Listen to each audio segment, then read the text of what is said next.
எந்த நிலையிலும் தொழுகையை விட்டு விடாதீர்கள், எந்த நிலையிலும் தொழுகையை விட்டு விடாதீர்கள். ஃபஜ்ருடைய தொழுகை உங்களுக்கு சான்று பகரும்.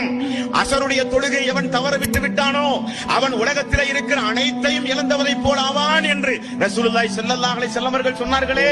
இறை இல்லங்களின் மூலம் ஒவ்வொரு நேரமும் ஒவ்வொரு வக்துக்கும் ஹய்யாலஸ் ஸலா தொழுகையின் பக்கம் வாருங்கள், ஹய்யாலல் ஃபலா வெற்றியின் பக்கம் வாருங்கள் என்று அழைப்பு காதில் விழுந்த பொழுது கூட ஜமாத்தோடு சேர்ந்து ஓடோடி வந்து தொழுது தீமைகள் எல்லாம் அழிக்கப்பட்டு பரிசுத்தவானாக மறுமை நாளில் இந்த துனியாவில் மரணிப்பதற்கு பகரமாக தொழுகையை புறக்கணித்து வாழ்ந்தானே அவனுக்கல்ல சொர்க்கம். ஓடோடி வந்து முதல் சஃபில் இமாமுடைய வலது பக்கத்தில் இருக்கிற மக்களுக்கு வானவர்களுடைய பிரார்த்தனை என்று ரசூலுல்லாஹி ஸல்லல்லாஹு அலைஹி வஸல்லம் அவர்கள் சொன்னார்களே, அந்த ஜமாத்தை பின்பற்றி தன்னுடைய வறுமை காலத்திலும் செல்வமான நிலையிலும் சோதனையான கட்டத்திலும் எவ்வளவு பெரிய மன உளைச்சலுக்கு ஆனாலும் ஓடி வந்து சுஜூதில் கிடந்து தன்னுடைய மனக்குமரனை அல்லாஹ்விடத்திலே ஒப்படைத்து அழுது தொழுது சுஜூதோடு தொடர்பு வைத்தானே அவனுக்குரியது அந்த சொர்க்கம்.